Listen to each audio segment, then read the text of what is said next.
제12장.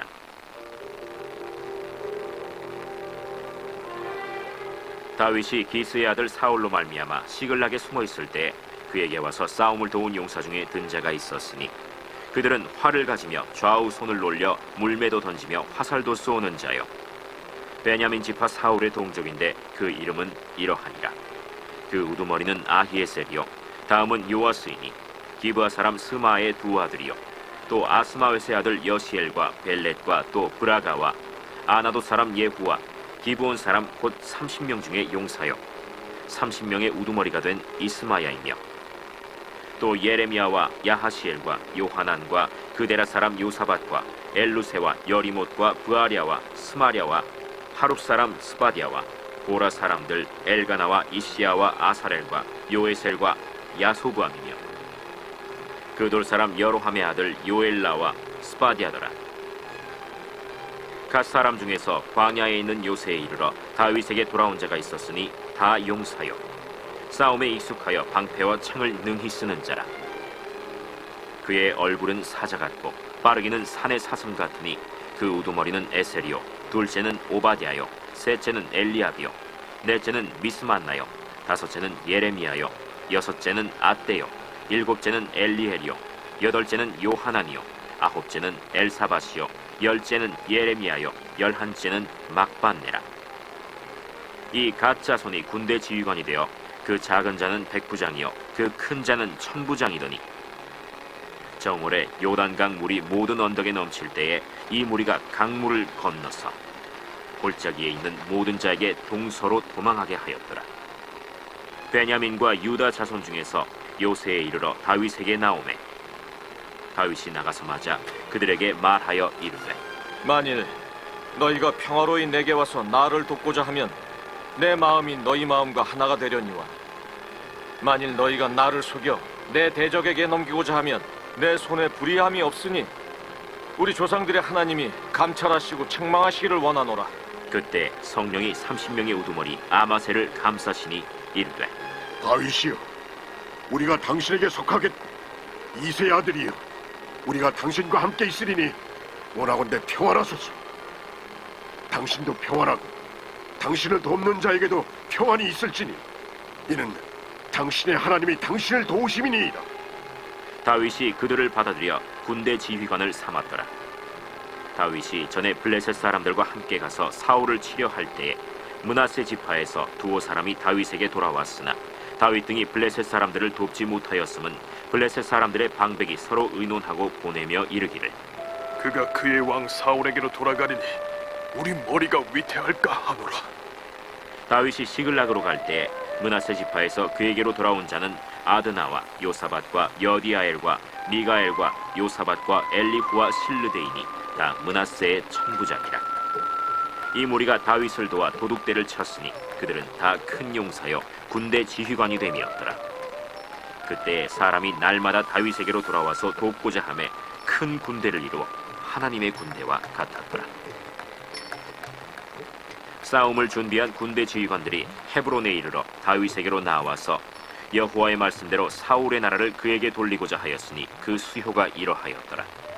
유다 자손 중에서 방패와 창을 들고 싸움을 준비한 자가 6,800명이요 시므온 자손 중에서 싸움하는 큰 용사가 7,100명이요 레위 자손 중에서 4,600명이요 아론의 집 우두머리 여호야다와 그와 함께 있는 자가 3,700명이요 또 젊은 용사 사독과 그의 가문의 지휘관이 22명이요 베냐민 자손 곧 사울의 동족은 아직도 태반이나 사울의 집을 따르나 그 중에서 나온 자가 3,000명이요 에브라임 자손 중에서 가족으로서 유명한 큰 용사가 28,000명이요 므낫세 반지파 중에 이름이 기록된 자로서 와서 다윗을 세워 왕으로 삼으려 하는 자가 18,000명이요 이사갈 자손 중에서 시세를 알고 이스라엘이 마땅히 행할 것을 아는 우두머리가 200명이니 그들은 그 모든 형제를 통솔하는 자이며 스불론 중에서 모든 무기를 가지고 전열을 갖추고 두 마음을 품지 아니하고 능히 진영에 나아가서 싸움을 잘하는 자가 50,000명이요 납달리 중에서 지휘관 1,000명과 방패와 창을 가지고 따르는 자가 37,000명이요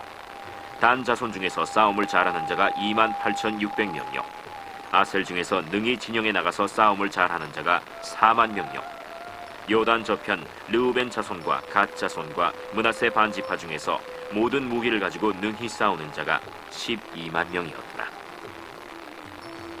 이 모든 군사가 전열을 갖추고 다 성심으로 헤브론에 이르러 다윗을 온 이스라엘 왕으로 삼고자 하고 또 이스라엘의 남은 자도 다 한 마음으로 다윗을 왕으로 삼고자 하여 무리가 거기서 다윗과 함께 사흘을 지내며 먹고 마셨으니 이는 그들의 형제가 이미 식물을 준비하였음이며 또 그들의 근처에 있는 자로부터 이사갈과 스불론과 납달리까지도 나귀와 낙타와 노새와 소에다 음식을 많이 실어왔으니 곧 밀가루 과자와 무화과 과자와 건포도와 포도주와 기름이요 소와 양도 많이 가져왔으니 이는 이스라엘 가운데에 기쁨이 있음이었더라. 아멘. 사도신경으로 신앙 고백하겠습니다. 나는 전능하신 아버지 하나님 천지의 창조주를 믿습니다. 나는 그의 유일하신 아들 우리 주 예수 그리스도를 믿습니다. 그는 성령으로 잉태되어 동정녀 마리아에게서 나시고 본디오 빌라도에게 고난을 받아 십자가에 못 박혀 죽으시고 장사된 지 사흘 만에 죽은 자 가운데서 다시 살아나셨으며 하늘에 오르시어 전능하신 아버지 하나님 우편에 앉아 계시다가 거기로부터 살아있는 자와 죽은 자를 심판하러 오십니다.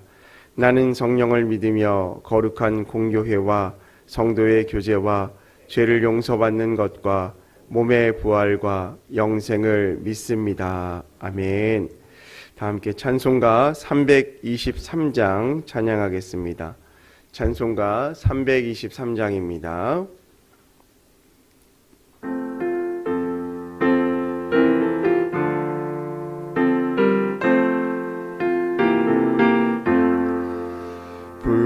받아 나서니 몸 어디든지 가오리다. 괴로구나 즐거구나 주만 따라가오리니 어느 누가 막으리까 죽음인들 막으리까 어느 누가 막으리까 죽음인들 막으리까 하골볼짝 빈들에도 복음 들고 가오리다. 소돔 같은 거리에도 사랑 안고 찾아가서 종의 몸에 지닌 것도 아낌없이 드리리다. 종의 몸에 지닌 것도 아낌없이 드리리다. 존귀 영광 모든 권세 주님 홀로 받으소서. 멸시천대 십자가는 제가 지고 가오리다. 이름 없이 빛도 없이 감사하며 섬기리다. 이름 없이 빛도 없이 감사하며 섬기리다. 아멘. 오늘 함께 보실 하나님의 말씀은 사사기 5장 23절에서 30절까지 말씀입니다. 구약성경 368면에 있는 사사기 5장 23절에서 30절까지 말씀 함께 보겠습니다. 여호와의 사자의 말씀에 메로스를 저주하라. 너희가 거듭거듭 그 주민들을 저주할 것은 그들이 와서 여호와를 돕지 아니하며 여호와를 도와 용사를 치지 아니함이니라 하시도다. 겐 사람 헤벨의 아내 야엘은 다른 여인들보다 복을 받을 것이니 장막에 있는 여인들보다 더욱 복을 받을 것이로다. 시스라가 물을 구하매 우유를 주되 곧 엉긴 우유를 귀한 그릇에 담아 주었고 손으로 장막 말뚝을 잡으며 오른손에 일꾼들의 방망이를 들고 시스라를 쳐서 그의 머리를 뚫되 곧 그의 관자놀이를 꿰뚫었도다. 그가 그의 발 앞에 구부러지며 엎드려지고 쓰러졌고 그의 발 앞에 구부러져 엎드려져서 그 구부러진 곳에 엎드려져 죽었도다.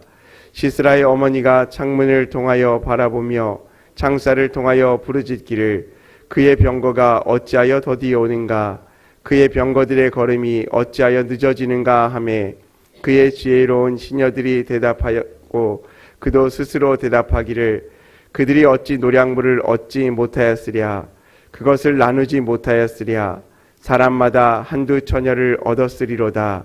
시스라는 채색옷을 노략하였으리니 그것은 수놓은 채색옷이리로다. 곧 양쪽에 수놓은 채색옷이리로니 노략한 자의 목에 꿈이리로다 하였으리라.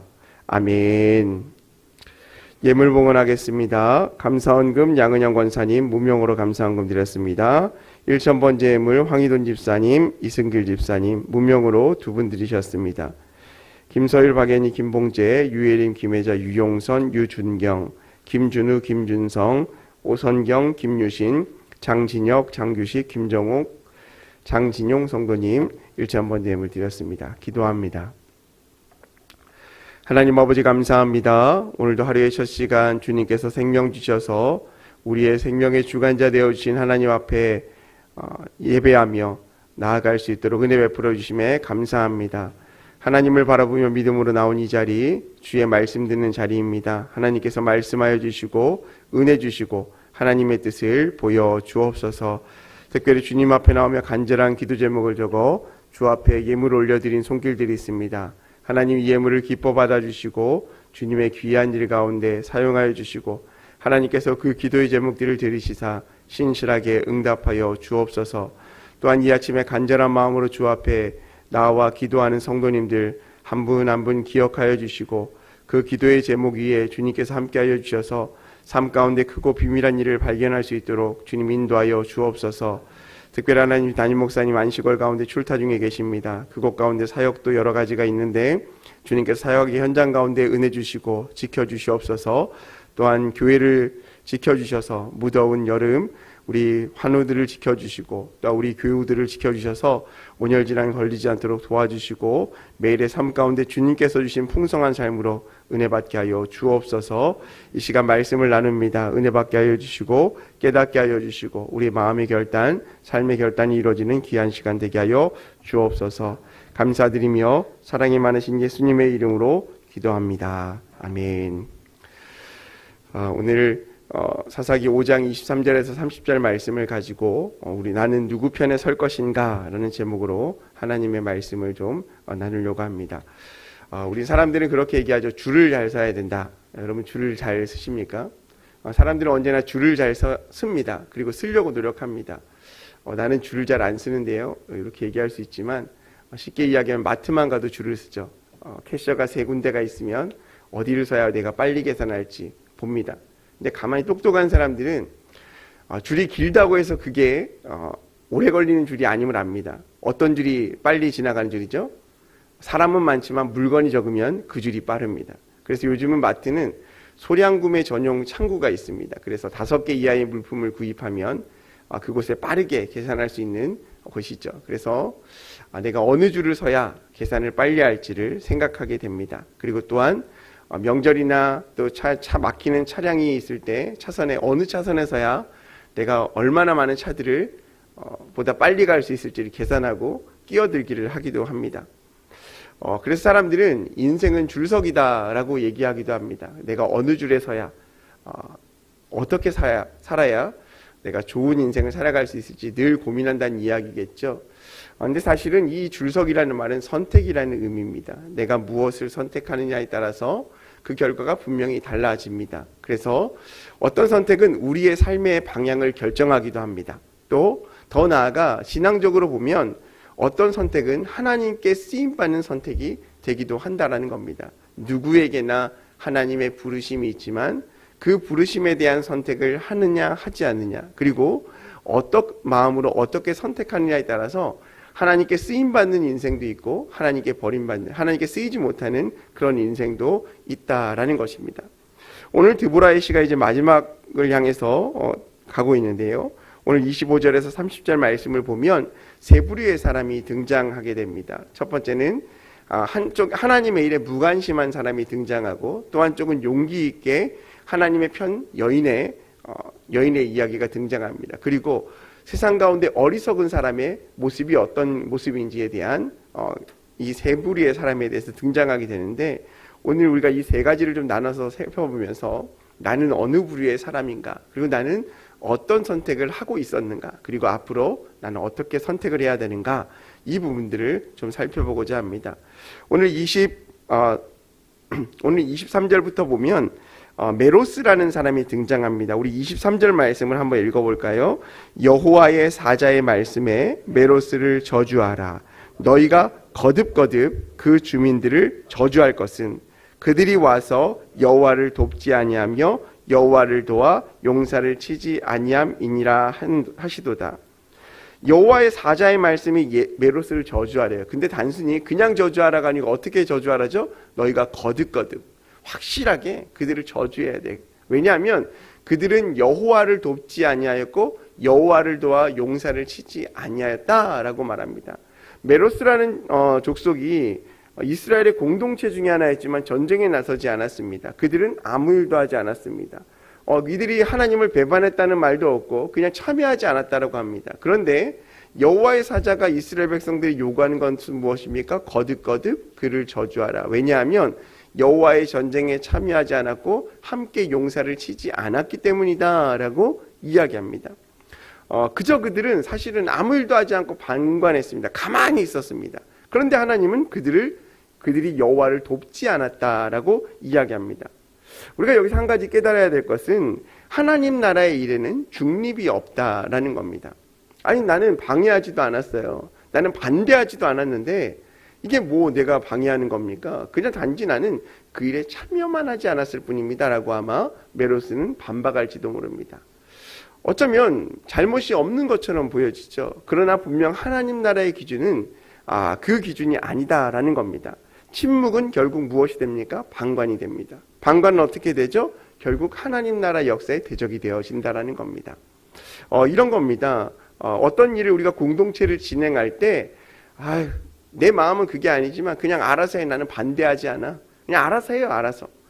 그리고 나는 반대하지 않을 테니까, 나는 나하고 상관없는 일이니까 알아서 하십시오. 나는 반대하지 않겠습니다라고 그 일에 함께하지 않습니다. 그러면 이 사람은 반대하는 사람입니까? 아니면 그냥 상관하지 않는 중립의 사람입니까? 세상 사람들은 중립이라고 이야기하는데 결국 그 공동체의 중립은 반대의 중립입니까? 찬성의 중립입니까? 사실은 반대를 위한 중립이라는 거예요. 우리가 공동체에 어떤 의견을 제시할 때 나는 알아서 하십시오. 저는 상관하지 않겠습니다. 그런데 반대하지 않겠습니다. 그리고 나는 그곳에 참여도 하지 않겠습니다. 라고 얘기합니다. 그러면 그 말은 내 뜻과는 다르니 나는 참여도 않고 당신들의 말이 그러니 참여하지도 않고 그냥 중립을 지키겠습니다라고 이야기하는 것처럼 보이지만, 결국에는 공동체가 무엇을 결정하고 나아갈 때 나의 마음은 그것에 찬성하지 않지만, 탐탁지 않지만, 그래 나는 상관하고 싶지 않지만 우리 공동체가 그것을 결정하고 나아간다고 한다면 그것에 참여하는 것이 마땅한 도리입니다. 만약 나는 중립이야, 참여하지 않아, 그냥 알아서 하십시오라는 것이 세상적인 이치로 보면 중립적인 위치 갖고 그냥 반대하지 않으니까 괜찮나라고 생각하지만 그것은 결코 도움이 되지 않는다라는 거예요. 또 한 가지 예를 들겠습니다. 어떤 마을에 교회가 들어옵니다. 근데 그 마을은 교회가 없는 마을이었어요. 교회가 들어오자 사람들이 이렇게 얘기합니다. 교회가 들어오는 것에 대해서 목사님, 저는 반대하지 않습니다. 반대하지 않겠습니다. 교회 하십시오. 괜찮습니다. 그리고 그 목사님의 그 전도 사역을 쫓아내지도 않았고 또 그렇다고 해서 돕지도 않았습니다. 결국 그 마을 사람 모두가 마을의 문을 열어주지 않았고 그곳에서 목회는 실패하게 됩니다. 자, 그렇다면 그 사람들은 중립입니까? 반대입니까? 반대예요. 여러분, 결국에는 우리 마음이 무관심한 것이 중립적이다라고 이야기할 수 있지만 사실은 무관심은 하나님 나라의 일에 있어서는 무관심은 중립이 아니라 반대에 가깝다라는 겁니다. 앞서 이야기한 것처럼 중립은 결국에는 방관하게 되고, 방관은 하나님의 뜻을 배반하게 되는, 하나님과 생각이 어긋나게 되는 그런 일을 이루게 된다는 거죠. 그래서 이 메로스라는 이스라엘의 공동체가 오늘 드보라의 찬양 가운데 그들을 저주하고 또 저주하라라는 이야기, 거듭거듭 그 민족을 저주하라는 이야기가 무엇입니까? 그들은 하나님의 부르신 가운데 응답하지 않았고, 하나님의 요청 가운데 자신의 생각만을 했기 때문에 세상적으로는 중립인 것처럼 보이지만 하나님의 입장에선 방관이었고, 그 방관은 결국 하나님의 뜻의 거절로 비추어졌다라는 거예요. 그렇기 때문에 하나님의 저주를 받을 수밖에 없다라고 오늘 이야기하는 것입니다. 여러분과 기억해야 됩니다. 사랑하는 성도, 우리가 속한 교회와 가정과 일터에서 하나님의 일을 우리에게 요청할 때, 저는 하나님 모르겠습니다. 하나님의 일을 세상 가운데 대비하는 것이 그게 옳은 건지도 모르겠고, 그렇게 살면 세상 가운데 성공하지 못해요. 그렇게 살면 세상에서 살아남지 못합니다라고 우리 자신을 이렇게 내버려 둘 때가 많습니다. 그렇다면 정말 하나님께서 그 일 가운데 기뻐하실지 우리가 한번 생각해 봐야 된다는 것이죠. 두 번째는 반대의 사람이 등장합니다. 야엘이라는 사람인데요, 24절 말씀에 야엘이라는 사람에 대해서 뭐라고 말하냐면 이렇게 말합니다. 겐 사람 헤벨의 아내 야엘은 다른 여인들보다 복을 받을 것이니 장막에 있는 여인들보다 더욱 복을 받을 것이로다. 겐 사람 헤벨의 아내 야엘이래요. 그러니까 야엘, 그 말은 무슨 말이에요? 여자라는 의미죠. 이 야엘이라는 여자가 하나님께 복을 받을 것인데 다른 장막의 여인들보다 복을 받을 것이래요. 여러분, 여자라는 기준으로 보면 당시에 인정받지 못하고 좀 하찮게 여기는 존재였어요. 그런데 오늘 드보라의 찬양 가운데 이 야엘이라는 여인은 복을 받을 여인이다 라고 말합니다. 그러면 그가 왜 복받은 여인인가? 25절 이하의 말씀, 25절부터 27절까지 말씀을 통하여 그가 시스라라고 하는 가난 그 장군에게 어떻게 행했는지를 이야기합니다. 앞선 말씀 4장 말씀에도 이 말씀이 등장하는데요, 시스라가 전쟁 가운데 패망합니다. 철병거 900대를 가지고 있지만 이스라엘 가운데 패망해요. 그리고 도망칩니다. 그리고 이 사람 야엘의 장막 가운데 들어가서 물을 요청합니다. 내가 지금 목이 마르니 물을 좀 다오라고 이야기합니다. 그럴 때 시스라가, 이 야엘이 어떻게 하냐면 귀한 그릇 가운데 엉긴 우유를 담아 시스라에게 대접합니다. 시스라가 요구한 것은 물이었습니다. 목마름을 채우기 위해. 그런데 이 야엘은 자신의 그 장막 가운데 가장 귀한 그릇 가운데 엉긴 젖을 대접합니다. 그것은 뭐냐면 최상의 대접을 했다라는 거예요. 그러자 시스라의 마음이 녹기 시작합니다. 안심하기 시작합니다. 내가 적장 가운데 도망왔지만 이 야엘이 나를 도와주고 나를 평안하게 해주는구나. 그리고 그곳에서 잠들게 되어지는 거죠. 그런데 이것이 어떤 의미였습니까? 하나님께서 야엘을 통한 역사의 시작이었어요. 야엘이 어떻게 합니까? 새 말뚝을 가져다가 그의 관자놀이에 대고 찍어서 시스라를 죽여버립니다. 자, 세상적인 모습으로 보면 비겁한 것 아니야? 시스라를 속였잖아 라고 이야기하지만 하나님의 역사의 관점에서 보면 하나님의 역사 가운데 이 야엘은 하나님의 부르심과 그 일 가운데 쓰임받은 여인이었다라는 거죠. 여러분, 이 겐 사람의 아내로서 유목민이었던, 사회적 지위도 높지 않았던 그 장막에 사는 여인이 결단을 하자 하나님의 큰일 가운데 사용되어지게 되었다라는 겁니다. 비록 잔혹한 장면처럼 보여지지만 이것이 하나님께서 이스라엘을 구원하신 방법이었습니다. 그래서 뭐라고 말합니까? 여자들 중에 복을 받을지어다. 그의 순종과 결단을 하나님은 높이 평가하셨다라는 것이죠. 여기서 우리는 무엇을 알 수 있습니까? 드보라가 왜 야엘을 찬양 이야기를 다시 생각합니까? 하나님께 쓰임받는 사람의 지위와 사회적 지위와 그런 모습들은 중요하지 않다라는 거예요. 하나님은 우리의 신분이나 조건을 보지 않는다라는 거예요. 하나님은 어떤 사람을 사용하실까요? 하나님 편에 서려고 하는 사람. 앞서 메로스 그 족속처럼 하나님의 일에 방관하는 사람을 쓰는 것이 아니라 적극적으로 하나님 편에 서려고 하는 사람을 하나님 쓰신다라는 거예요. 그 사람이 어린아이라 할지라도, 그 사람이 여인이라 할지라도.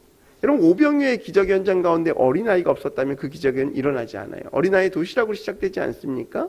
그러니까 하나님의 기적의 현장은 하나님의 편에 서려는 자의 의지를 보시고 그 의지를 통하여 기적이 일어나게 되어진다라는 겁니다. 아무리 작은 사람이라 할지라도 하나님이 쓰시면 위대한 일을 할 수밖에 없다라는 거죠. 그래서 우리 안에는 그런 기대가 있어요.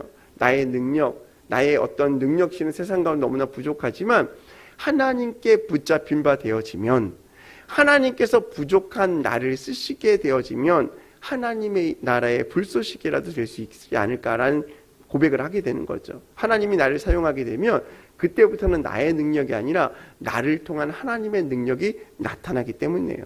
이것을 우리가 기억할 수 있어야 돼요. 나는 가진 것도 별거 없고 영향력도 없고 실력도 없는 것 같고 여인이고 연약한 자고 이렇게 고백하고 있지만, 우리가 그럴 때마다 이 야를 기억해야 돼요.